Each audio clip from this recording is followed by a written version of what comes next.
straighten out, the less it wants to try. And the feelings start to ride, one week at a time. Oh, forgiving who you are for what you stand to gain. Just know that when you hide, it doesn't go away. When you get out of bed, don't end up stranded, horrified with each stone on the stage, my little dark age. Olá pessoal, tudo bem com vocês? Estamos aqui com mais um episódio da série de podcasts A Vingança de Aristóteles.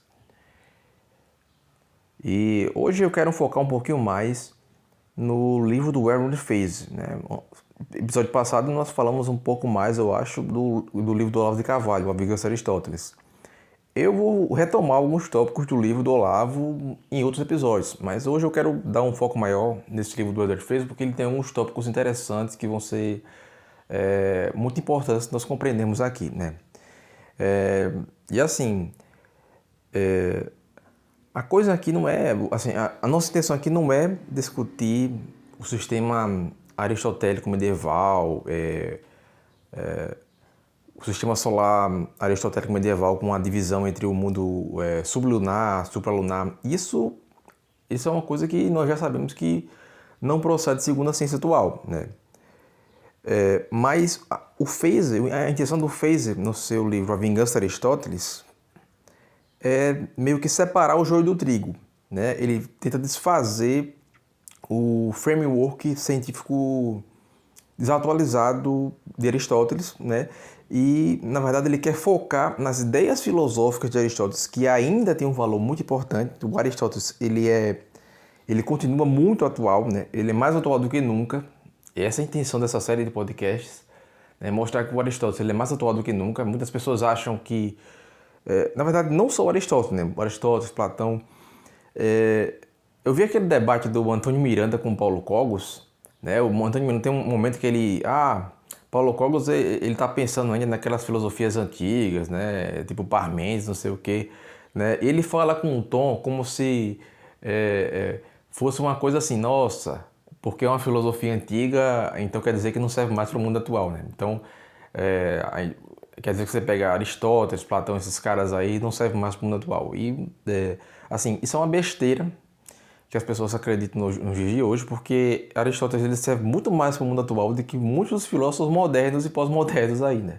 Muitos filósofos modernos e pós-modernos, eles têm filosofias que não têm aplicabilidade nenhuma, né? Enquanto que Aristóteles, assim, se você pega, por exemplo, as ideias filosóficas de Aristóteles, como a teoria da atualidade, da potencialidade, né? As 4 causas de Aristóteles, né?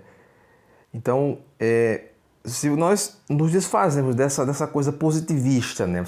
Essas ideias positivistas que o Augusto Conte, por exemplo, ele achava que nós tínhamos chegado a um estágio que já tinha superado o estágio metafísico, né? Coitado, né? Coitado, que ele estava com uma ideia ali que os cientistas modernos, por exemplo, eles sem querer, né? Sem querer, muitas vezes sem saber, eles acabaram concordando com Aristóteles, sem querer, sem saber. Né? Porque no fim das contas, Aristóteles, né? Aristóteles ele se vinga mais uma vez, como mostramos no episódio passado, né? Mas agora vamos aqui botar em xeque o materialismo rasteiro, aquela cientificidade estúpida, né? Aquela cientificidade estúpida, aquele cientificismo estúpido que tenta ver o mundo como se fosse só átomo, né? A filosofia da natureza, segundo Aristóteles, ela está ali no meio do caminho entre a ciência natural, que estuda o mundo empírico, e a metafísica, né? A metafísica ela vai estudar as causas últimas, né? Vai estudar a estrutura mais profunda da realidade, né? A metafísica ela estuda tudo aquilo que as mentes limitadas não conseguem conceber, né? Tipo, a ideia de, por exemplo, o que é ser uma substância, né? O que é uma substância, o que é um ente, né?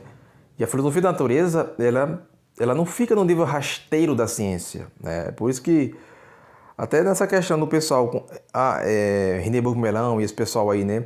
Achar que a filosofia da natureza de Newton é superior a de Aristóteles, né? Assim, a filosofia de Aristóteles ela não fica no nível rasteiro, né? A filosofia natural ela investiga o que qualquer coisa no mundo material e empírico teria que ser para permitir a nossa compreensão científica dele. Ou seja, é um exercício de como fazer a filosofia sem você entrar nesse materialismo tosco. Então, o Fraser, ele dá uma aula aos filósofos moleques modernos aí, porque eles não sabem nem compreender direito o que é que eles estão defendendo, muitas vezes. Naturalismo, materialismo, esse pessoal aí, positivismo, eles não sabem nem o que é que eles estão dizendo, para falar a verdade. Quando você pega o que Aristóteles disse e compara com o que eles disseram, você vê que é de uma superficialidade, né?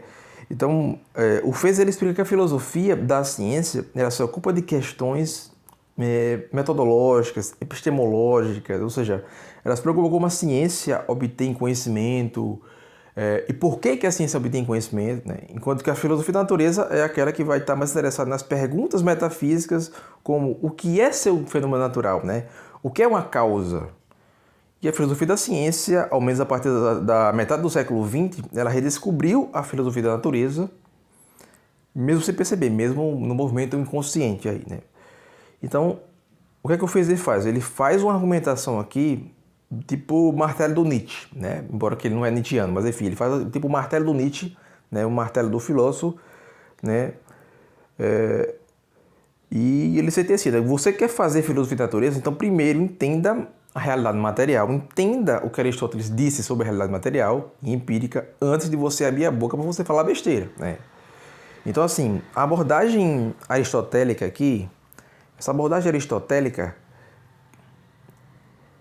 ela traz a ideia de que o pensamento, né, os fundamentos aristotélicos da natureza, nós temos aqui a ideia de que o pensamento de Aristóteles, ao contrário dos cientistas que pensam como os progressistas de hoje, o pensamento de Aristóteles ele oferece uma concepção da natureza que é fundamentalmente necessária para entender o mundo aqui, né? É necessária para entender o mundo. Aristóteles ele não era um idiota que ficava brincando assim de físico pré-científico.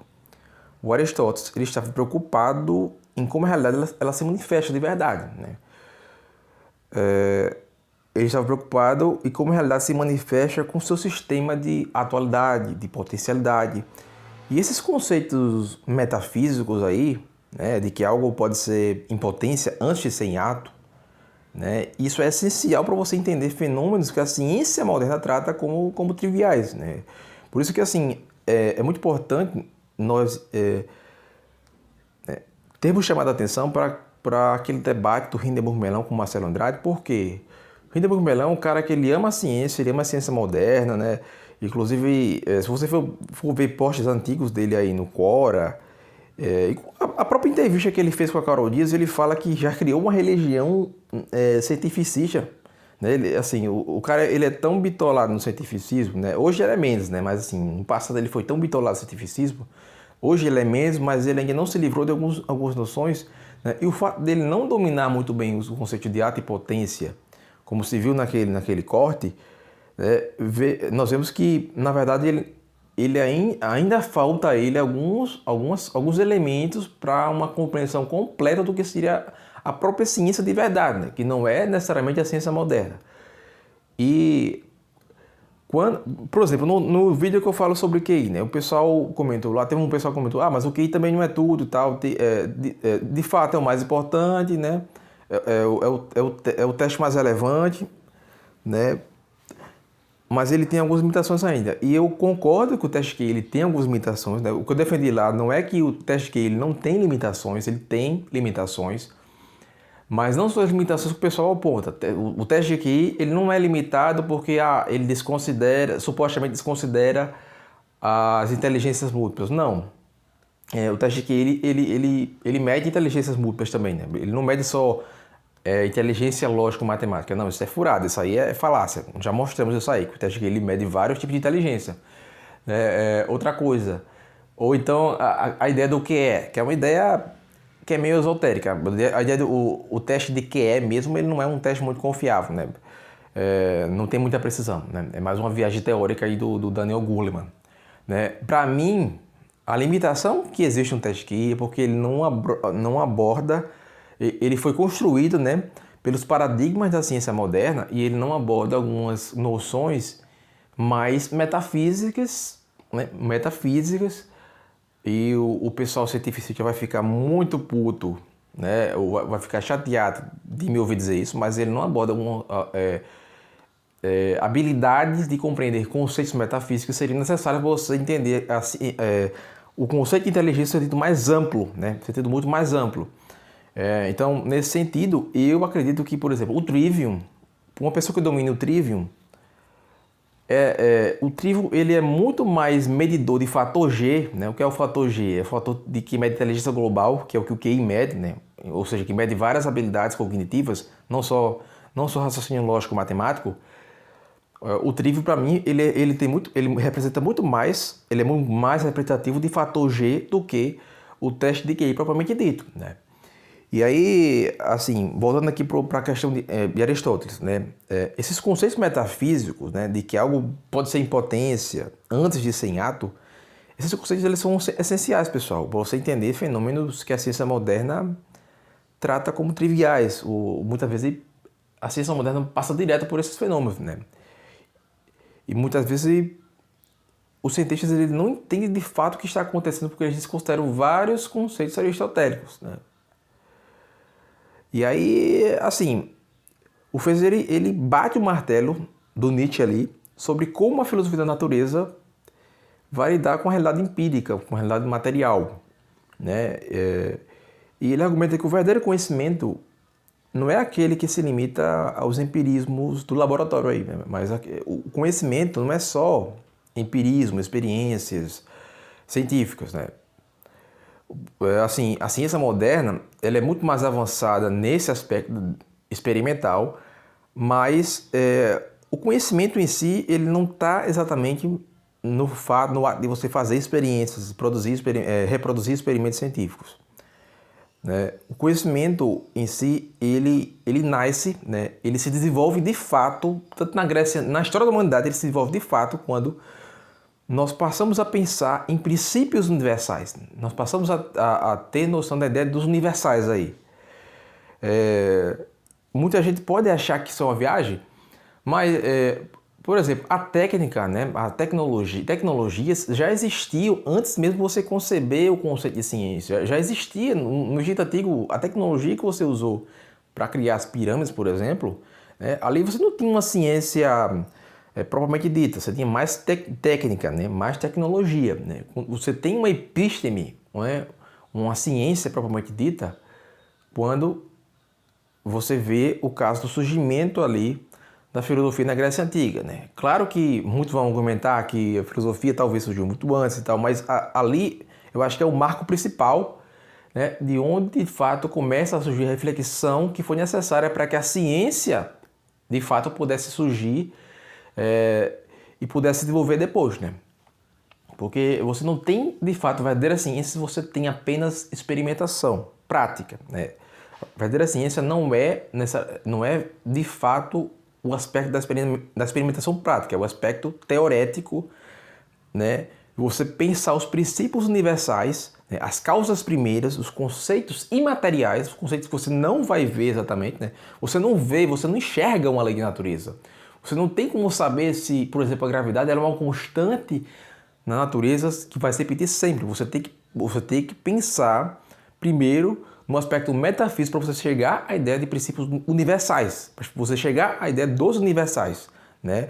E, consequentemente, de que os universais eles existem fora da mente, ou seja, você ir contra a ideia nominalista, né? E aí, assim, há uma crítica ácida aqui que o Fraser faz à tendência dos cientistas modernos de descartar o Aristóteles como se ele fosse... ele não tem mais muita utilidade. O Aristóteles é o quê? Um velho gaga que morreu lá na Grécia Antiga, né? Teve algumas coisas que ele contribuiu, tá, mas a física moderna tem muitas coisas muito melhores que Aristóteles, né? E nós vemos, o livro lá do Carlo Rovelli, né, A Ordem do Tempo, mostra que isso aí é uma baboseira, né? O Carlo Rovelli, já comentamos no podcast passado, é um físico muito famoso, né, na atualidade aí, e ele traz uma noção de tempo que tem alguma conexão com a noção de tempo que Aristóteles pensou milênios na Grécia Antiga, né? Pensa, por exemplo, na disputa na oposição entre Heráclito e Parmênides. Você tem, por exemplo, Heráclito dizia que tudo é mudança constante, né? Você tem uma fluidez universal. E Parmênides, ele defende a ideia de que a mudança é uma ilusão, né? Nada muda, na verdade, né? Que qualquer ideia de mudança é um truque da nossa percepção enganosa, né?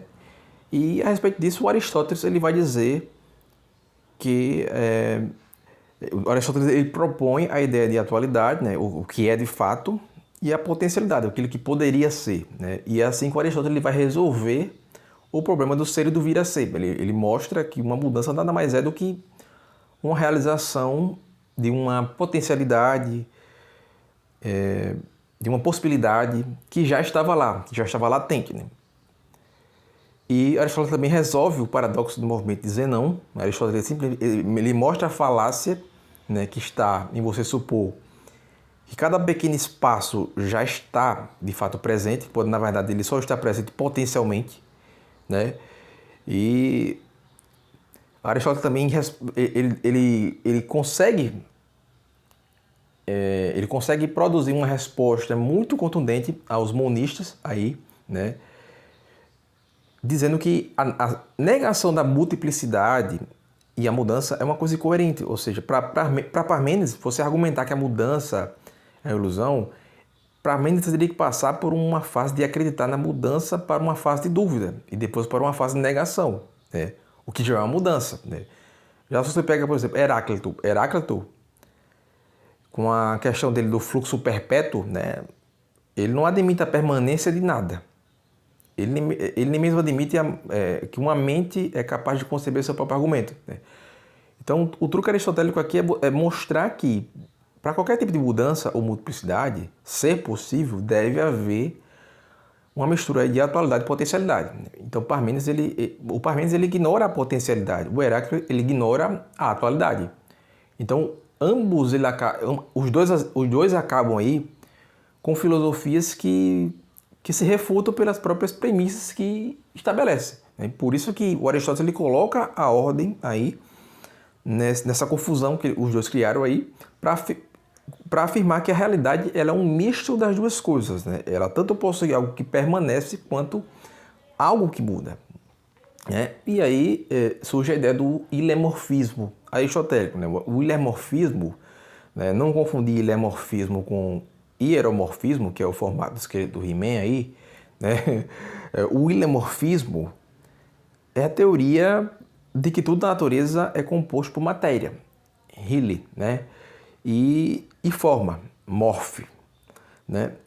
Então, você imagina aí, por exemplo, um bife na geladeira, né? Esse bife, ele pode ser cozido, ele pode ser transformado em churrasco, ou ele pode apodrecer até virar comida de bactéria, né? Todos esses estados aí, eles são potenciais. São potenciais que você tem a matéria, o bife cru, ele pode realizar esse estado, né? Você tem ali um potencial que pode se atualizar para virar churrasco, né? Então a forma é o que dá realidade a esses potenciais. Então Aristóteles ele vai afirmar que sem essas duas dimensões não existe uma mudança aí, né? Não há ciência, não há nada além de uma sopa teórica ali, né? Uma sopa teórica de merda ali. Você não considera essa noção aí, você tem apenas uma sopa teórica. Então, não existe a pura potencialidade, na verdade. Não existe a pura potencialidade se você não tem algo atual para sustentar essa potencialidade.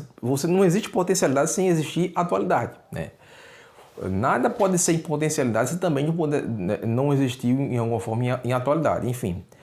Então é por isso que o Aristóteles ele inventou toda essa estrutura de forma substancial e de forma acidental, né? Ele criou essa estrutura, né, para explicar, por exemplo, por que uma cadeira é uma cadeira e não apenas um monte de cadeira que um dia foi uma árvore. né? E assim, a filosofia aristotélica ela vai colocar um ponto final nessa briga entre os monistas e Heráclito aí, né? E essa coisa de substância e atributos, né? O conceito de substância, conceito de atributos, que o Aristóteles ele cria também, né? Essa distinção aí, uma substância vai ser algo que existe em si mesmo, né? Enquanto os atributos eles são qualidades que dependem da substância para existir. Então, assim, essas características elas existem porque, em primeiro lugar, quando você pensa, por exemplo, né? Eu vou pensar aqui no exemplo.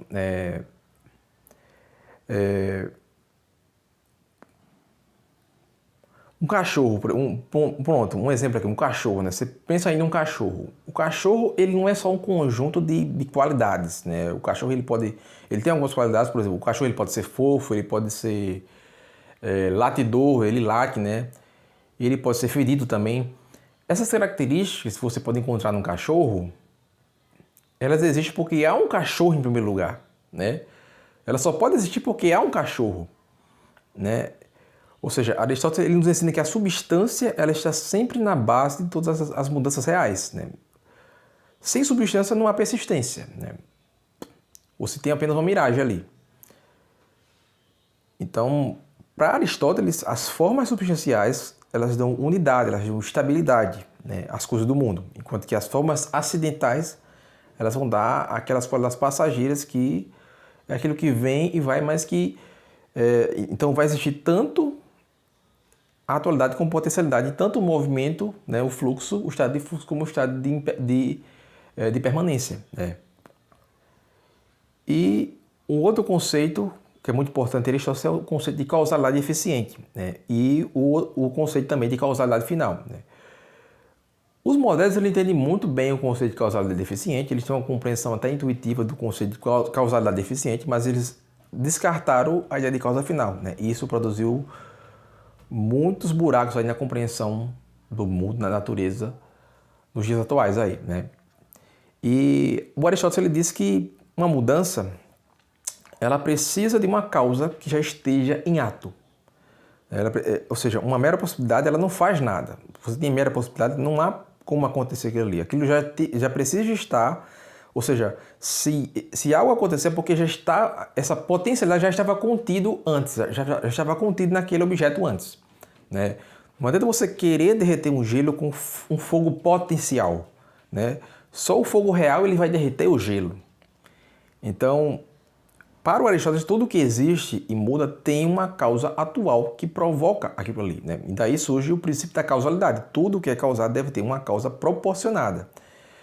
E é isso que David Hume não entendeu, por exemplo. David Hume, ele tem um argumento, né, de que é concebível que algo possa surgir do nada, né? O David Hume ele concebe que algo possa surgir do nada porque ele questiona um pouco a ideia de causalidade, né? Só que você imaginar algo sem causa não faz com que essa coisa seja realmente possível. Do mesmo modo que você imaginar uma vaca voadora, não põe a vaca no céu, né? Não faz com que a vaca possa voar. Então, assim, se você descarta a ideia de causalidade final, você perde essa compreensão, você chega nesse argumento do David Hume, que é falacioso, né? Porque a ideia de causalidade é o que complementa, de fato, a causalidade como um todo, né? A causalidade final, quero dizer aqui, né? Você considera a causalidade final, se você descarta a causalidade final, você perde a medida do que de fato significa a causalidade, né? Então você chega nesse argumento de Hume que é totalmente falacioso, né? Porque quando você considera a ideia de causalidade final, você está mostrando que as coisas elas não só têm causas eficientes que as movem, mas também têm fins, têm propósitos inerentes que elas naturalmente buscam aí, né? Então é isso, o princípio da proporcionalidade das causas. Tem que considerar o princípio da proporcionalidade das causas, né? O que está no efeito deve, de algum modo, estar na causa. Se você me dá, por exemplo, R$20, R$20 precisa ter vindo de algum lugar. O R$20 precisa ter vindo do teu bolso, ou do banco central, do impressora do Banco Central aí, que você pegou emprestada. Você não tem milagre na física. E nem a metafísica também não tem milagre, não. você não tira leite de pedra, como diria o ditado popular aí, né? Então, os materialistas, os evolucionistas, né, pseudo-materialistas, né, porque se você considerar Aristóteles como materialista também, né, então você entende que os materialistas modernos eles não são de fato materialistas, né, até porque eles entram em várias contradições aí na sua forma de pensar o materialismo. Né? Esses materialistas modernos, né, e os evolucionistas aí, eles tentam mostrar, né, mesmo assim, mesmo nos debates do dualismo e materialismo, ambos os lados, os dois lados, eles acabam sem querer assumindo a necessidade de uma causa proporcionada. Né? Eles desconsideram o conceito de causa proporcionada, mas eles avançam, eles dão saltos lógicos, né, para concluir coisas que só seriam possíveis ser concluídas se você considerasse o conceito de causa proporcionada em Aristóteles. Né? Ou seja, até os ateus cientistas que eles negam Deus, né, os neo-ateus aí, Dawkins, Dennett e outros aí, sem perceber, eles acabam admitindo que não dá para você fugir da regra básica de que todo efeito ele tem uma causa proporcional e compatível com o efeito. Né? E devemos considerar causalidade eficiente, causalidade final, né? Vamos depois falar um pouco também de causalidade formal e material, mas aqui eu quero me meter mais no conceito de causalidade eficiente final, porque apesar dos modernos eles terem uma certa noção de causalidade eficiente, descartarem causalidade final, mas mesmo assim eles ainda não têm uma noção completa de causalidade eficiente, né? Porque o Aristóteles ele nos ensina mesmo que nada na natureza ocorre por um acaso, né? Ou sem um propósito. Né? Tudo tem uma causa final, que a causa final é o quê? Ela é o para que cada coisa acontece. Né? Para que cada coisa acontece. O fósforo na cabeça de um palito de fósforo, por exemplo, ele é direcionado para produzir a chama e o calor. Isso não é porque o fósforo ele quer fazer isso, mas porque é a finalidade natural do fósforo. E, assim, David Hume e os modernos aí, eles pensam que as coisas elas acontecem ao acaso, as coisas acontecem por lei da natureza, que não tem uma razão própria aí. Só que se você leva em consideração causalidade final, o conceito de causalidade final, você não consegue encontrar explicação para a regularidade das leis naturais. Você não consegue encontrar explicação para as leis naturais, né? Para a ideia de uma lei natural, para a ideia de uma lei da física. Né? Porque tudo se transforma numa bagunça meio randômica, meio sem sentido, aí, se você não considera o conceito de causa final. Né? E, portanto, é o conceito de causalidade final que dá a direção, né? Ou seja, o teleologismo natural. Porque sem causalidade final, o mundo ele seria uma espécie aí de puteiro cósmico, né? Uma coisa randômica. Né? Você não tem regras, não tem ordem. Né? E você tem a teleologia intrínseca das coisas também. Né? Aristóteles e os seus discípulos, aí, tanto Teófrasto, mas vamos pegar aqui, alguns milênios depois, por exemplo, Tomás de Aquino, né? Aristóteles e os seus discípulos, principalmente Tomás de Aquino, né? Tomás de Aquino eu acho que foi um dos que melhores compreendeu Aristóteles. Eles vão dizer que as coisas naturais, como por exemplo as vinhas da selva, elas tinham uma teleologia intrínseca, né? Tecnologia não, teleologia, uma teleologia intrínseca. Ou seja, se uma vinha cresce e ela se comporta de certas maneiras, não é porque o homem moldou a vinha assim, né? Mas porque esse é o comportamento natural, né? Essa é a forma substancial. Já se você pega, por exemplo, um objeto criado, como uma rede de dormir, que foi feita ali de vinhas, do material das vinhas, né? Ela só tem um propósito porque alguém impôs esse propósito de fora, né? Então o seu fim ele é extrínseco, né? Ele veio de fora. Então, os naturalistas modernos aí, eles insistem, eles têm um argumento de que toda a teleologia ela é imposta de fora, né? Mas não, esse exemplo mostra que, na verdade, não, né? Não é toda a teleologia que é imposta de fora. O primeiro exemplo, né, das vinhas, em que o homem, a vinha, ela cresce naturalmente, ela se comporta de certas maneiras, você tem ali uma teleologia natural intrínseca que não foi posta de fora, né? Já no segundo exemplo de uma rede de dormir, a teleologia ela é extrínseca e ela foi posta de fora, né? Então você tem teleologia intrínseca e extrínseca. Então, qual o erro dos materialistas? É acreditar que existe apenas teleologia extrínseca, que toda teleologia ela vem de fora. As coisas naturais elas têm objetivos, elas têm direções inatas aí, que muitas vezes não depende de um design humano, né? Mas sim de uma própria natureza, de um próprio telos, né? Por exemplo, você pega o telos do DNA, aí, por exemplo, o DNA. O DNA não é uma coisa, não é uma teleologia extrínseca, né? E outra coisa, né? Você tem, um outro conceito aqui, o conceito das três divisões básicas, a ideia das três divisões básicas da vida, né? O Aristóteles ele divide ali, né? Dos vegetais ao... Ele pega dos vegetais até você chegar ao ser humano, né? Nós entramos nas camadas aqui das três divisões básicas da vida. Aristóteles divide a vida em três tipos, né? Você tem o vegetativo, o animal e o racional, né? Três tipos aí. Cada um desses tipos, desses níveis aí, é uma forma de vida. E essa forma de vida vai conter e vai superar a forma de vida anterior. Então a vida vegetativa, ela se resume às plantas aí. As plantas elas vão crescer, elas vão se reproduzir, né? Você vai ter ali algumas trocas nutricionais, né? A vida animal, por sua vez, ela vai incluir essas capacidades, mas ela vai adicionar aí também a noção de sentido, a noção de mobilidade, a noção de desejo. E, por final, nós vamos chegar à vida racional, né? A vida racional vai ser o grande presente divino, né? O presente que Deus deu aos seres humanos, né? A racionalidade, né? Que vai adicionar ali o pensamento abstrato, a lógica, a vontade natural, a vontade moral também, né? Então, você vai ter essa hierarquia que o Aristóteles ele constrói, né?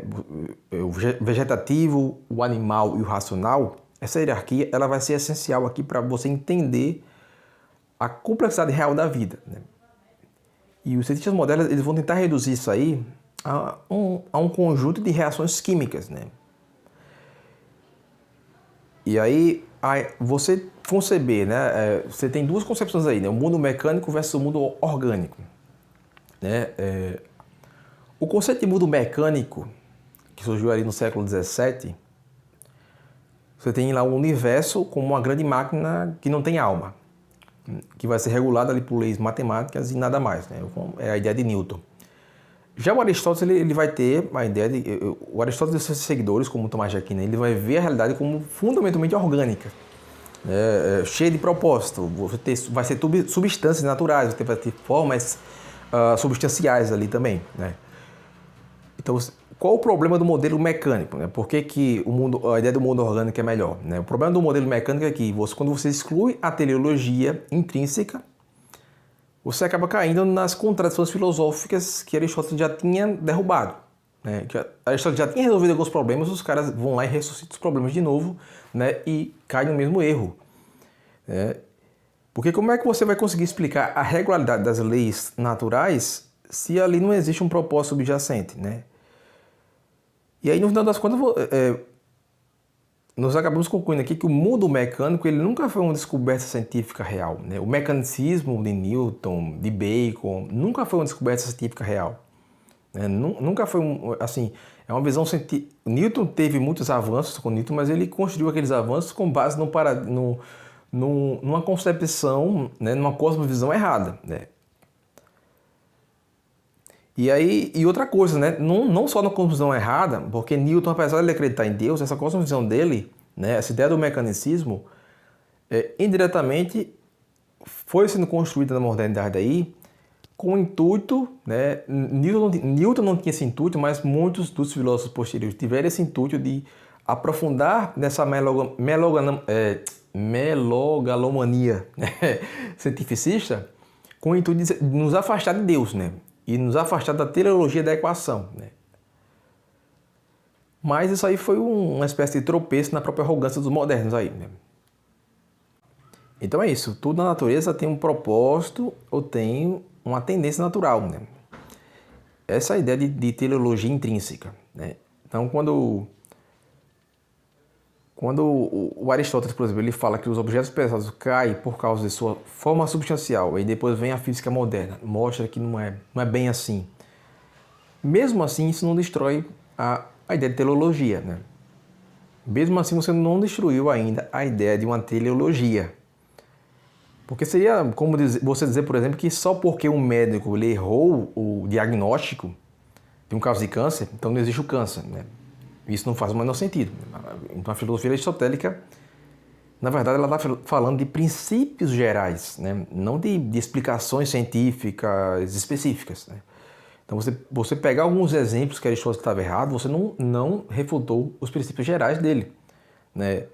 Mesmo se alguns exemplos da física aristotélica eles estiverem errados, estão errados aí, obviamente, mas você ainda precisa da necessidade de finalidades ou causas finais. Essa necessidade ainda se mantém aí, né?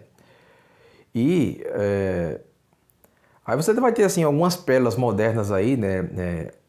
Crítica filosófica barata dos modernos, né? Você vai ter, por exemplo, o famoso argumento da virtude dormitiva, né? O Molière, ele zoou, né? Ele fez troça ali dos aristotélicos, dizendo que você explicar o sono causado pelo ópio como resultado de sua virtude dormitiva seria uma espécie de tautologia, uma tautologia inútil, né? Só que, assim, isso seria, assim, para ele seria, isso não seria mais do que você dizer, por exemplo, que o gelo ele esfria a água porque há um complexo de interações moleculares em jogo, né? Só que isso também não explica nada, né? O ponto é que a teleologia aristotélica não é você só dizer o óbvio, né? Existe esse aspecto de você dizer o óbvio, você ter esse aspecto da tautologia, né? Mas é você apontar para uma estrutura fundamental da natureza, né? Aquilo que já explicamos inicialmente, que a causa, né, o efeito, ele já precisa de alguma forma estar contido na causa, né? Então isso precisa de alguma forma ser tautológico mesmo, né? E foi isso que Molière, se achando inteligente, ele não entendeu, né? E aí o que acontece? Existe uma estrutura fundamental na natureza, né, onde certas coisas elas tendem a certos fins, porque isso faz parte da própria natureza dessas coisas, né? E foi isso que eles não entenderam. Porque quem critica isso achando que isso é uma mera tautologia, como os mecanicistas fazem, né? Na verdade você está apenas ignorando as premissas que dão substância ao raciocínio de Aristóteles, né? Então, assim, os críticos modernos, né, eles também argumentam que não pode haver um propósito sem uma mente consciente para guiar o propósito, né? Só que Aristóteles, ele diz que o teleologismo vai estar presente aí na própria natureza das coisas. Você tem aí um carvalho, ele brota de uma bolota sem que ninguém tenha dado ordens expressas para isso acontecer. Então a ideia de que a teleologia ela só pode existir se for imposta por uma mente, né? E essa mente ela pode ser uma mente humana, pode ser uma mente divina, enfim, o que for aí. Mas essa ideia é ridícula, porque assim, o próprio crescimento natural e ordenado das coisas mostra que, na verdade, acontece o contrário disso aí, né? Você não precisa exatamente de uma mente consciente para fazer isso. Não adianta você argumentar que essa ideia é intuitivamente falsa, porque Aristóteles e muitos outros eles já argumentaram justamente o contrário, que essa ideia ela é intuitivamente verdadeira, né? Então, a ideia também da navalha de Ockham, né? A navalha de Ockham ela veio para tentar cortar a física aristotélica, né? Que os críticos eles tentam simplificar, eles tentam eliminar tudo o que é supérfluo, né? Como as formas substanciais, as finalidades intrínsecas, e manter só aquilo que seria, digamos, estritamente necessário para explicar o mundo físico, né? Só que aí tem um problema, né? Tem um problema aí, né? Porque o uso que eles fazem na navalha de Ockham também é uma espécie de epistemologia barata ali, porque eles querem cortar fora o que é fundamental, sem eles sequer entender por que essas ideias elas existem na filosofia aristotélica. Porque essas ideias elas não existem na filosofia aristotélica só por uma espécie de, assim, de preciosismo do Aristóteles, né? De preciosismo teórico do Aristóteles, né? Ele não estava apenas deixando tudo mais complexo porque ele queria parecer mais inteligente, não. Aquilo é realmente necessário, né? Não basta você querer simplificar a explicação, você tem que provar que a explicação mais simples ela realmente cobre todos os aspectos do fenômeno. Né? Não é simplesmente você fingir que as complexidades e as nuances elas não existem aí, né? E assim, o Fraser no livro, ele, inclusive, ele argumenta, né, que por mais que a ciência moderna ela tenha se afastado dos conceitos aristotélicos aí, né, por mais que a ciência moderna ela tenha se afastado dos conceitos aristotélicos, na verdade, a ciência moderna ela nunca abandonou de fato os conceitos aristotélicos. Por exemplo, a estrutura de investigação empírica da ciência moderna. Né? Você tem lá, o Fraser ele cita, por exemplo, o arco do conhecimento. Né? O arco do conhecimento ele começa com a observação empírica, né? Ele passa pela formulação das leis matemáticas, né? E chega na dedução de conclusões que vão ser testadas novamente pela experiência, etc. Né? O que Aristóteles já fazia era justamente algo assim, dessa forma. Né? Não era exatamente isso, mas ele fazia algo que seguia esses passos, mais ou menos aí, né? E você tem ali também uma experiência empírica também. Aristóteles ele também trabalhava com empirismo, também trabalhava com estrutura de causalidade. Só que a ciência moderna ela simplesmente emburreceu essa noção de causalidade ao ignorar as raízes filosóficas mais profundas dessa ideia, né? A ciência moderna ela é como aquele jovem, né? Você tem aquele jovem que acha que ele se criou sozinho, né? Ele não sabe que ele depende das lições de Aristóteles para conseguir avançar, né? A ciência moderna é igual aquele aluno que ele acha que sabe mais que o professor que já leu diversos livros, né? Que tem uma vasta cultura muito mais erudita, né?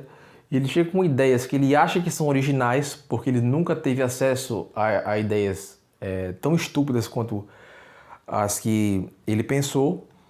E se ele tenta aprofundar mais um pouquinho, ele começa a entender que, na verdade, aquilo que ele pensa que é uma ideia original, na verdade, um grego já pensou muito antes, lá na Grécia Antiga, muito antes dele, e que, inclusive, já deu uma solução muito mais refinada desse problema do que ele, né? Então, que é o caso, assim... O Hindenburg Bellon mesmo, ele tem essa ideia de que nós temos que tentar sempre pegar algo original, né? Tentar sempre desenvolver algo mais original, né? Mas algo que nunca foi pensado. Mas como é que você vai desenvolver algo que nunca foi pensado se você não consulta, né, o que já foi pensado? Se você não considera, você não tem domínio adequado dos status questiones do problema, né? Então é muito complicado isso aí, né? No caso, essa prepotência dos modernos aí, né? Essa arrogância dos modernos. Então, pessoal, terminamos o episódio por aqui, né? Nos próximos episódios vamos avançar e tentar desenvolver muito mais conceitos aí, né? Muito mais noções aí. Não acabamos por aqui, né? Talvez essa série tenha 4 ou 5 episódios aí, né? Mas por hoje ficamos por aqui, né? Então, fiquem com Deus, aproveitem esse episódio, né? E os próximos que nós vamos trazer para vocês por aqui, tá certo?